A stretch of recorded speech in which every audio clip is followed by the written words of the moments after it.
Hello students, कैसे हैं आप सब। आई होप आप सब अच्छे होंगे। आईसीटी वर्चुअल क्लासरूम में आप सबका स्वागत है। मैं विकास। बच्चों, क्लास 11th का मैथ्स हम कर रहे हैं। चैप्टर है आपका सीक्वेंस एंड सीरीज, जिसको हम रिवाइज करेंगे।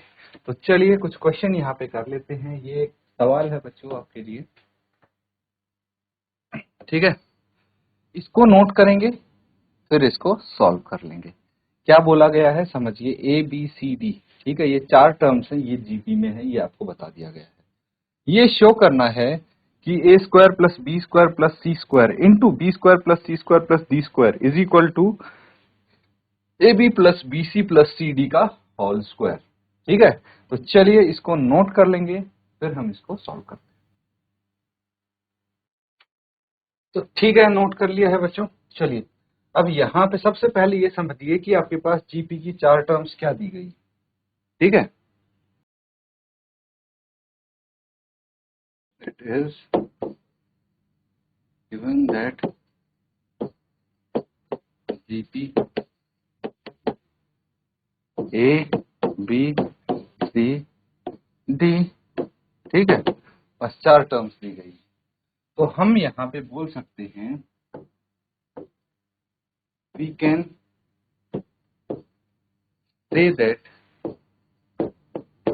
से that second term by first term is equal to third term by second term is equal to fourth term by third term is equal to r. इसी को बोलते हैं हम कॉमन रेशियो। कोई दिक्कत तो नहीं है इसमें? यहां तक समझ में आ रहा है ना। A2 by A1 is equal to A3 by A2 is equal to A4 by A3, और ये क्या है, R के बराबर है, कॉमन रेशियो है। चलिए अभी यहां से ये जो है, यहां से हम कुछ लिखने की कोशिश करते हैं। देखिए मुझे पता है B by A is equal to R होता है ना। तो B इज इक्वल टू क्या हो जाएगा, यहीं पे कर लेते हैं इसको, है ना। तो B इज इक्वल टू क्या हो जाएगा, AR। कोई दिक्कत तो नहीं है इसमें। चलिए दूसरी चीज, ये तो B पता लग गया आपको कि AR है। अब C by B is equal to R है, तो C इज इक्वल टू क्या हो जाएगा, B इंटू R। इसमें तो कोई दिक्कत नहीं है, ठीक है। बट या फिर because B is equal to AR, ये तो ऊपर ही हम लिख चुके हैं, तो C is equal to B की जगह में AR लिख देता हूं इंटू R। क्या हो जाएगा, C is equal to AR square, ठीक है। एक ये इंपॉर्टेंट है, इसको देख लीजिए। अब D by C is equal to R है, तो D is equal to C into R, ये हो जाएगा। बट बिकॉज क्या है, C इंटू R यहाँ पे आप देख रहे हैं, और C क्या है, C is equal to B R, है ना। C is equal to B R है, या फिर डायरेक्ट आप ये भी लिख सकते हैं, हमें पता है कि C इज इक्वल टू यहाँ पे आ गया है AR स्क्वायर। तो आप क्या लिख सकते हैं, C इज इक्वल टू, नहीं D आएगा ना पहले। अब D is equal to C की जगह AR स्क्वायर इंटू R, तो D इज इक्वल टू क्या हो गया, AR क्यूब। तो अब हमारे पास B C D तीनों चीज आ गई। D ये रहा, C क्या है, AR स्क्वायर, एंड B है AR। ये तीनों चीज आ नोट कर लेंगे। इसके बाद हमें पता है प्रूव क्या करना है ना। तो चलिए नोट कीजिए, फिर आगे करते हैं।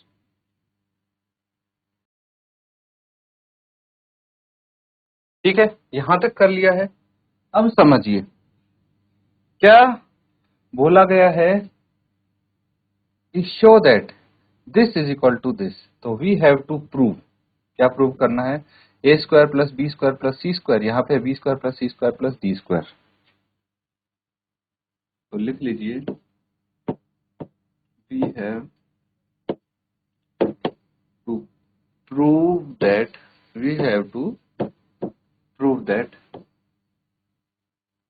A square plus B square plus C square into B square plus C square plus D square is equal to, right hand side पे क्या है, A B plus B C plus C D का whole square, A B plus B C plus C D का whole square.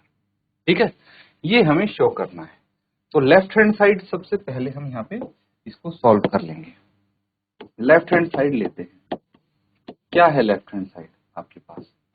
A square plus B square plus C square into B square plus C square plus D square, ये है। अब एक बार values लिख लेते हैं हम। बी स्क्वायर की वैल्यू क्या है, यानी बी की वैल्यू क्या है? A R.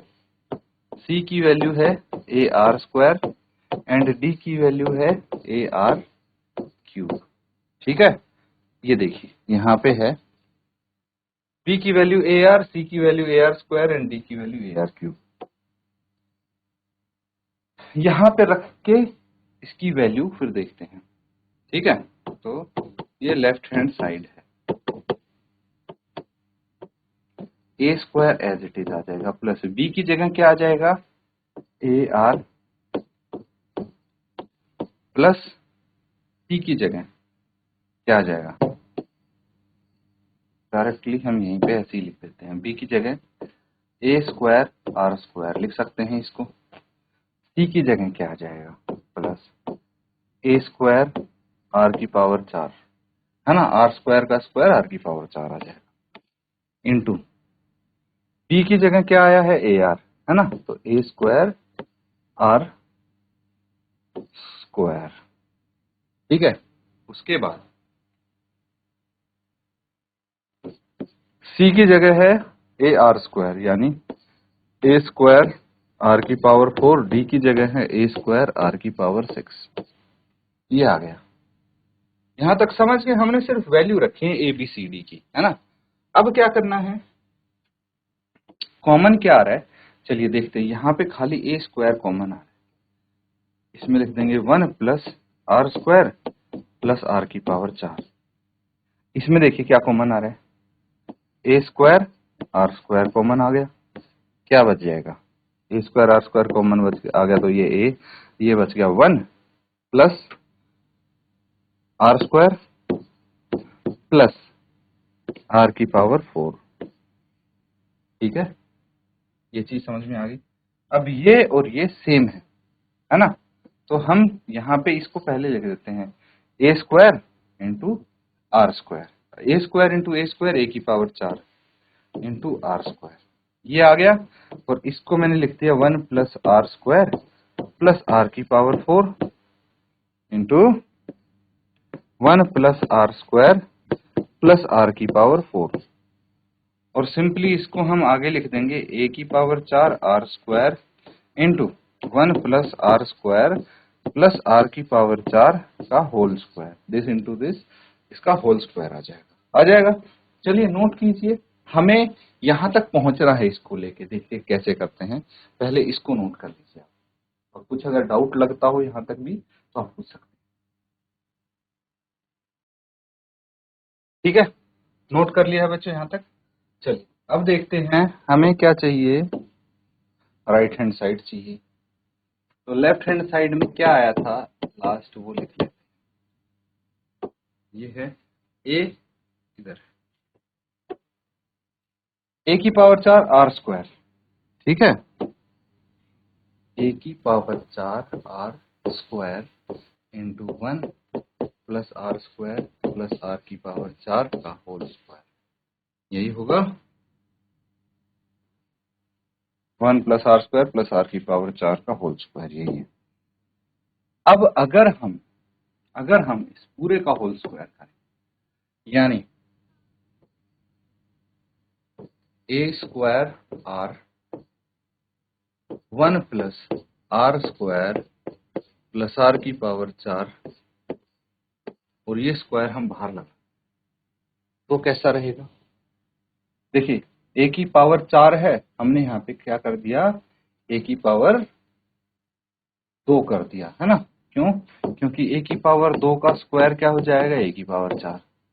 आर का स्क्वायर क्या हो जाएगा? R square. ठीक है, इसीलिए हमने इसको इस प्रकार से किया है। अब इसको ब्रैकेट में वापस लेके जाओ। ठीक है, तो हम क्या लिख सकते हैं इसको, A square R plus A square R into R square plus A square R into R की पावर 4 और इसका पूरे का स्क्वायर। ठीक है, अगर मैं इसको इस प्रकार से लिख दूं, देखिए सारा खेल है आप कैसे इसको लिखते हैं और आंसर तक कैसे पहुंचेंगे।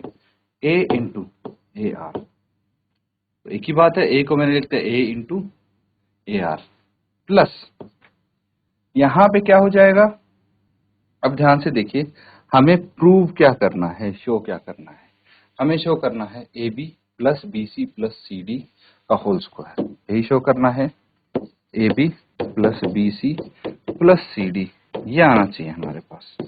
कैसे आएगा, ये रहा ए, बी क्या होता है, ए आर होता है ना, बी हमारे पास क्या था, ए आर, सी क्या था, A R square and D क्या था, ए आर क्यूब, यही है, A R square A R cube. तो इस फॉर्म में हम इनको लिखने की कोशिश करेंगे।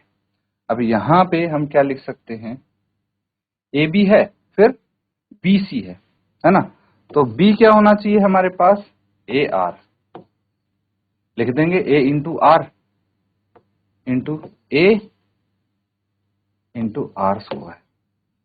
मैंने इस ए को फिर फैक्टराइज कर दिया, ए एक तो इसके साथ लिख दिया, एक आर स्क्वायर के साथ लिख दिया, कोई दिक्कत तो नहीं है इसमें। फिर सी होना चाहिए ए आर स्क्वायर, तो इस ए को मैंने एक तो लिख दिया आर स्क्वायर के साथ इंटू एक लिख दिया मैंने ए आर क्यूब के साथ। अब देखिए ओवरऑल यही रहेगा, आप करके देख लीजिए, चेक करके देख लीजिए, ए इंटू ए स्क्वायर हो गया, ठीक है, इंटू आर की पावर 5 आनी चाहिए, तो 2 + 3 5, है ना, तो इसमें कोई चेंज नहीं आया है हमारे पास, लेकिन हम आंसर तक जरूर पहुंच जाएंगे। कैसे, देखिए ए इंटू ए आर क्या होता है, बी होता है, प्लस ए आर बी होता है और ए आर स्क्वायर सी होता है, तो बी इंटू सी लिख दीजिए, प्लस ए आर स्क्वायर तो सी है और ए आर क्यूब डी है, यही तो राइट हैंड साइड है, ठीक है, यही प्रूव करना था हमको, हेंस प्रूव। नोट कर लीजिए इसको, ठीक है बच्चों, कुछ डाउट अगर लगता है पूछ सकते हैं। ठीक है बच्चों, नोट कर लिया है सबने, तो चलिए और कुछ क्वेश्चंस यहाँ पे कर लेते हैं। ठीक है, कुछ प्रैक्टिस क्वेश्चंस है, इनको देख सकते हैं आप। जैसे यहाँ पे क्या बोला है, if every term in a progression except the first term bears a constant ratio to the term immediately preceding it, then such progression is called, ऐसी प्रोग्रेशन को इनमें से कौन सी प्रोग्रेशन बोलेंगे। ठीक है, इस तरह से आंसर करना है, कोई एक ऑप्शन करेक्ट होगा, बताना है कौन सा है वो। चलिए नोट कर लीजिए, फिर इनको सॉल्व करते हैं। ठीक है, तो चलिए इसको सॉल्व कर लेते हैं। देखिए अब मुझे ये बताइए कि एक ऐसी सीक्वेंस, ठीक है, एक ऐसी sequence, every term in a progression except the first term bear a constant ratio to the term immediately preceding it। Accept first term क्यों बोला गया है, क्योंकि पहली टर्म से पहले प्रीसीडिंग कोई टर्म नहीं होती, इसीलिए हम रेशियो कहां से निकालेंगे, सेकंड टर्म से, है ना, एंड सो ऑन। तो A2 upon A1 is equal to A3 upon A2 and so on. तो ये क्या है, कांस्टेंट रेशियो आ रहा है इसका, मान लीजिए R। तो ऐसी जो प्रोग्रेशन है उसको हम कौन सी प्रोग्रेशन बोलेंगे, इसको बोलेंगे बच्चों जीपी, अभी जो हमने पढ़ा था ज्योमेट्रिक प्रोग्रेशन बोल सकते हैं, है ना, नोट कर लेंगे। और इसी के साथ अगला सवाल देखिए, A R square A R cube is a GP, geometric progression है। तो ए एंड आर इनको हम क्या बोलते हैं, ए तो हो गई फर्स्ट टर्म और आर हो गया कॉमन रेशियो, इसको हम कॉमन रेशियो बोलते हैं। ये रहा first term and common ratio, तो बिल्कुल ऑप्शन डी इसका करेक्ट ऑप्शन होगा बच्चों, इसको नोट कर लीजिए। ठीक है, चलिए अब देखिए थर्ड वाला देखते हैं। Which of the following is not a GP. ठीक है, ज्योमेट्रिक सीक्वेंस कौन सी नहीं है ये आपको बतानी है। तो जिसकी कांस्टेंट या कॉमन रेशियो नहीं हो वो जीपी नहीं होगी।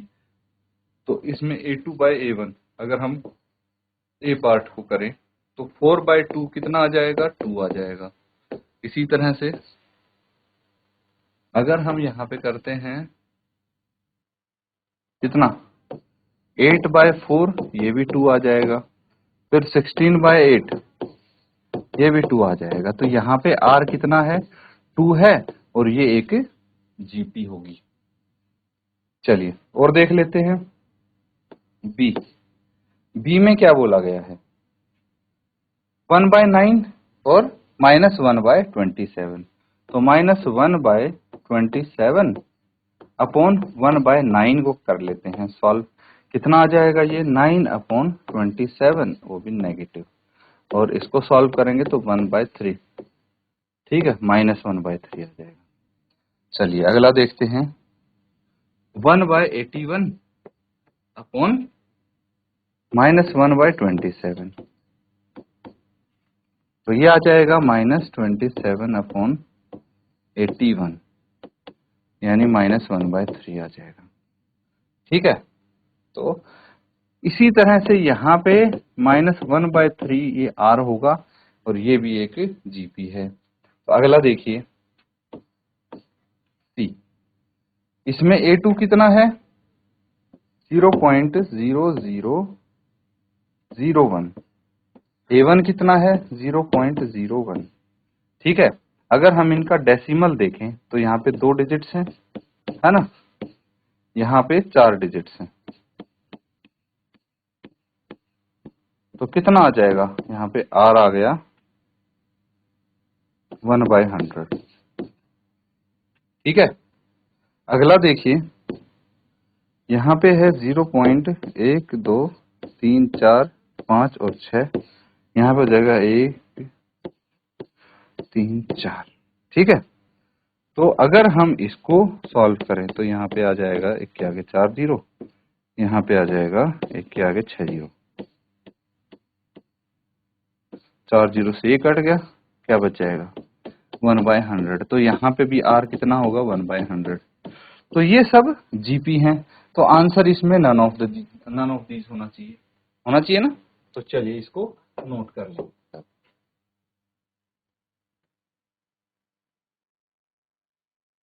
तो बच्चों यहाँ पे जो हमने क्वेश्चंस किए हैं, उम्मीद करता हूँ अच्छे से आप उनको नोट कर रहे हैं, समझ रहे हैं। इनको रिवाइज जरूर करते रहें। इसी के साथ आज का सेशन एंड करते हैं। Thank you and have a nice day.